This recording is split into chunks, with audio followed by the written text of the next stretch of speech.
Hello everybody, it's YAJE again, and I'm going for another leisure walk, and I wanted to address something that I think there is either a misunderstanding or a lack of understanding about. So I want you to come with me on this walk and let's talk about how weight loss actually happens. What does calorie and everything else have to do about it? We need to clear this little misunderstanding. So get some walking shoes and let's hit the trail.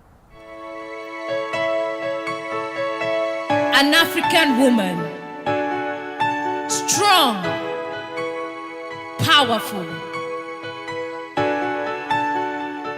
Let go.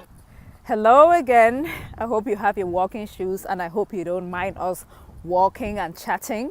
Many have said they like this format, so I'm sticking with it, and plus it just works for me. I'm a working mom, and usually on my lunch breaks I do walk around instead of going to shop. Before I started to exercise many years ago, what I would do on my lunch breaks was to go to the mall and shop and run up some credit cards. So this lifestyle is saving me money. It's just a leisure walk at the park. Anyway, so today something came up that I have been seeing more and more of. So I want us to go back to the basics and talk about something. I might just be assuming that everybody knows, but maybe everybody does not know, especially as there's a lot of trends out there now about weight loss, what to do, what not to do, diets, this and that and the other. So I wanted to go back to the fundamentals, back to the beginning, to the very beginning. So for weight loss to happen, for you to lose weight, fundamentally, there has to be an energy imbalance. So what do I mean by energy imbalance? There has to be an energy imbalance, which means we have to be expending more energy than we are consuming. So more energy has to be burned than consumed. There has to be a net negative. If we cannot achieve that net negative, weight loss is not going to happen. Fundamentally, there has to be a negative energy balance. So what do I mean by that? Allow me explain. So when we eat food, when we consume food, we are giving our body fuel, right? Like energy is fuel. When we eat, we're giving our body fuel. When you exercise or carry out any physical activity, or just by the very fact that you are alive and breathing and living and things are happening inside your body, you are burning energy. Now, this energy is what is measured as calories, right? So calories are not just some gremlins trying to, make your belt tighter and tighter every day. No, that's not what calorie is. A calorie is a unit of energy, much like you measure length in meters or inches, and you measure weight either in kilograms or pounds. You measure energy. Another unit of measuring energy is calories. So when you eat food provides you with that energy or the fuel. And the main classes of food, proteins, carbohydrate, and fat. Those are the three classes of food that provide us with energy. Protein and carbs, 1 gram provides 4 calories of energy. And fat, 1 gram provides 9 calories. So twice as much as twice as much as protein or carbohydrate. So fat is more calorie dense. Another class that we can fit in there is alcohol. Alcohol, a gram provides about 7 calories, somewhere there. Anyway, so those are the major classes of food that provide us with energy, right?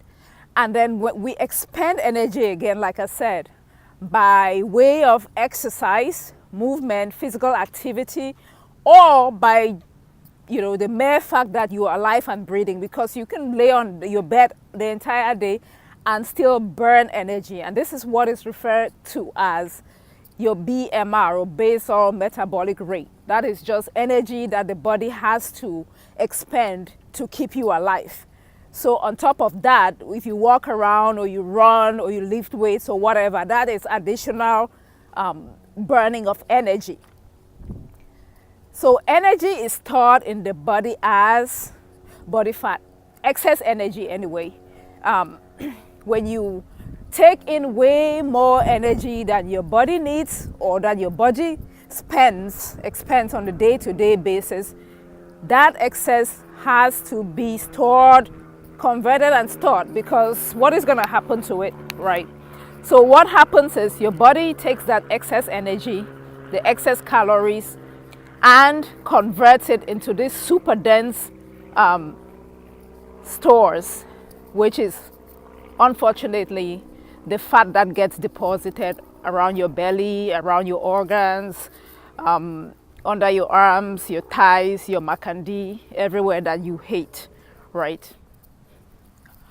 Okay, so when you're fed up with this, when at one point you're like, okay, how in the world did I get all this body fat deposited on my, makandi and butt and belly and all the places that you hate? And then you decide that I now have to lose weight. We need to go back and understand that, that excess body fat is there in the first place because of two things. You either ate too much, and by too much, I just mean more than your body needed over a period of time, or you were not physically active enough. Those are the two fundamental problems that you need to correct. And when you set about correcting these two things, you have to remember that this happened over time. And so losing that body fat is going to happen over time.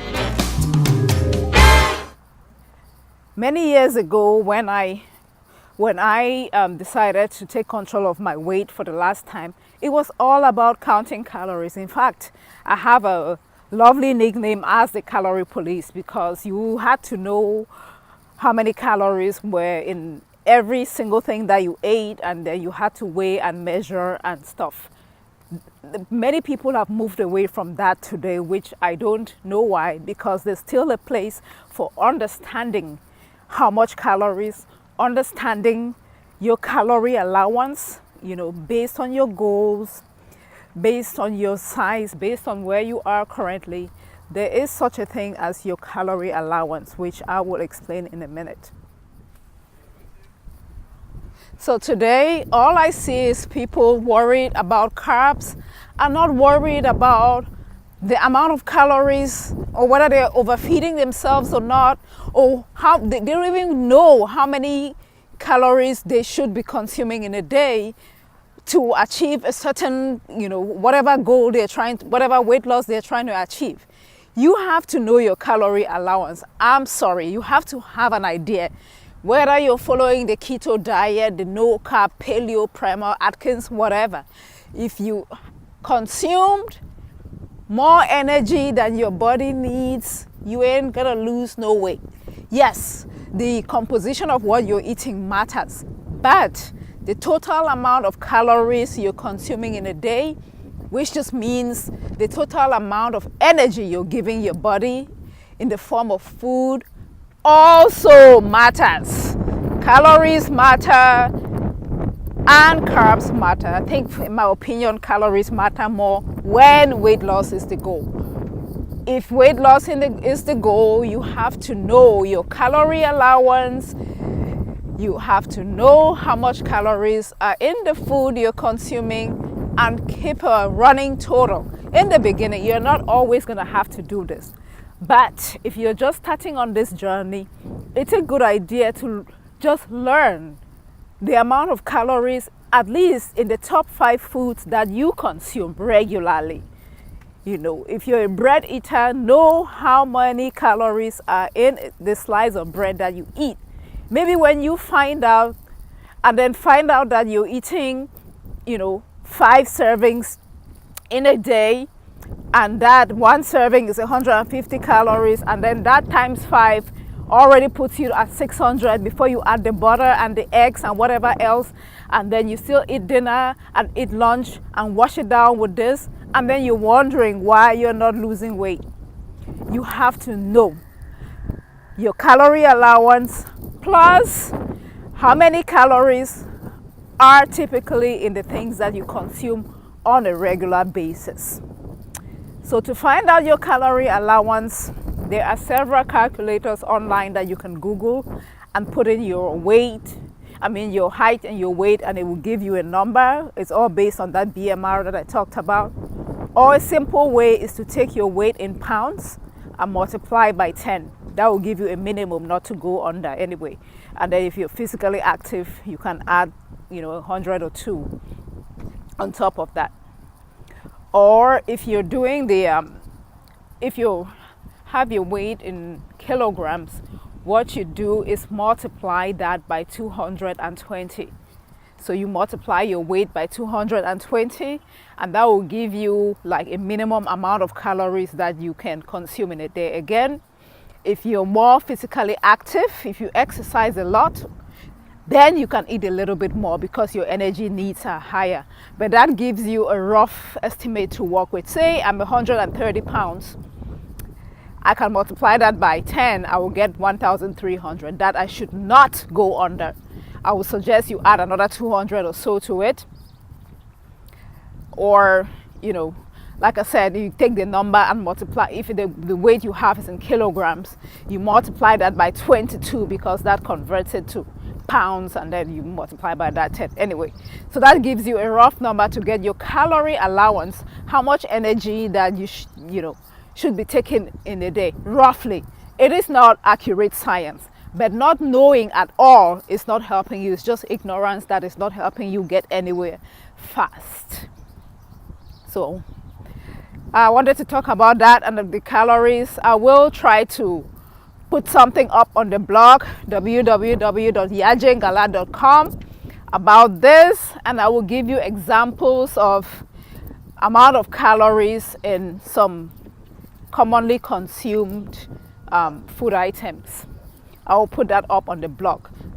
But if you're serious about this weight loss, maintaining your weight and things like that, I wanted to just stop by today and encourage you to also pay attention to calories, not just cutting back carbs and drinking tons of oil in the name of keto, eating tons and tons of fat only because they said it was good for you, and then when you don't lose weight, you don't understand what is going on.